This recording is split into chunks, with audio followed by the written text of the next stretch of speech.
Gunter, captain of Partizan Belgrade, talking to Sport Klub before the start of the EuroLeague season.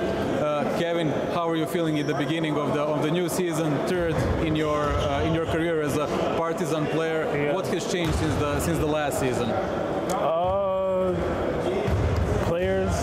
Some players different. Some other small detailed things that don't got nothing to do with basketball. But everything's good though, man. My third season here, so can't complain. Everything's smooth, everything's good. So that's it. Everything's good. Can't complain. Right. So the first 4 months of the season, you're going to play more than 40 games in total. Yeah. So what do you think about the tough schedule? And you've been playing heavy minutes, some other of teammates of yours. So what is the biggest challenge about that? About having to take a big load? I mean, it is what it is. You know, as players, you have to play a lot more games than practice. So for us, I think that's good. Obviously, there's going to be a lot of traveling. Like I said, we get to play a lot of basketball, so I think that's a good thing. But really, we're just ready for the season to start. Glad preseason's over. Ready to get this show rolling. And the previous season, you've had one of the best shooting seasons in modern EuroLeague history, and Partizan was #1 offense in EuroLeague. So what do you think? What is the key to Partizan being so powerful on offense, and do you think you can replicate that in the next season? I mean, that's for sure the goal, to replicate it again. You know, what makes us powerful is, number one, just being confident. It's also just being confident. Just believing in each other and trusting your ability. Trusting what we got going on offensively. That's it. Right. So many people have been talking about lately mid-range shot not being so efficient. You've been probably the best mid-range jumper shooter in EuroLeague. So is that the shot that you practice often? What do you think about these, like this opinion that maybe mid-rangers are not that good now that you hit them so well? I mean, I practiced that a lot as a kid. A lot. Most people that say it's not a good shot never play basketball, so they know nothing about the mid-range shot. So I don't really care, honestly. You can ask any defender what's the hardest thing to guard, and they'll probably tell you a mid-range jumper shot, because you're going full speed and then you stop it on the dime. So that's one of the hardest things to guard. That's why most people don't do it, can't do it. So. Right, and the previous season, Partizan had some problems early on, but then as defense picked up, the Partizan started winning more games. So, what do you think? What are going to be some of your key defensive objectives in the following season? Same thing like last year. Just keeping guys in front, being on the same page, communicating. I feel like those are the key to having a good defensive team. Giving good effort. That's pretty much it. Right. So clearly you've made the Partizan fans very happy by deciding to stay 2 more seasons in the club. So what's the feedback that you've gotten since you came to Belgrade, meeting people around the city? What are the comments that you've been hearing? I mean, I don't really listen to comments, to be honest with you. I kind of try to stay off social media. But just being around the city and just physically seeing things and being out, it's been nothing but love. It's been nothing but good, good energy, stuff like that. So I'm grateful for that. It's been all positive, good things. I can't say nothing bad. Right, and so obviously you've created a strong bond with Partizan fans in the last season. So Matthias Lesor, he's now a Panathinaikos player, but he said that he saw you and think that you're going to take his role when it comes to cheering with the fans. Nah, I mean, we're going to for sure cheer with the fans, but you're not going to see me take on Matthias' role. That's something totally different. That's all him, you know what I'm saying? Like, nah, he ain't gonna see me. Matthias is that's my brother, but nobody's really gonna replace, what he did in terms of, being in the fans and just with the microphone and just, he was special. He was special. I'm gonna do my part, of course, but, bro was special. Right, and so Partizan has, to some extent, changed the roster, but some of the key players, the core players stayed, such as Zach, Alex, James, and yourself. How much does that mean to Partizan that some of the key players decided to stick for more time here? It means a lot. It just shows we trying to build something.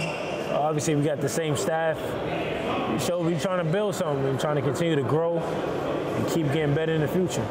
Right. So some of the potential players that might want to come to Partizan in the future, how do you explain the culture here and everything that you've built in the past season? So what are some of the things that attract maybe players to come here? Obviously, good players staying. That's always attractive to other players trying to come in. Is having good players stay. Is the reason why they staying. So I think that's the number one thing. And then two is the culture, is the Serbian basketball culture. Obviously, everyone knows about Serbian basketball, so it's the culture. Obviously, playing for coach, you know, he wants to win. He's going to put his players, teams, everyone in the best position to win. So those three things I feel like is key, and you know, and it's why players want to come here.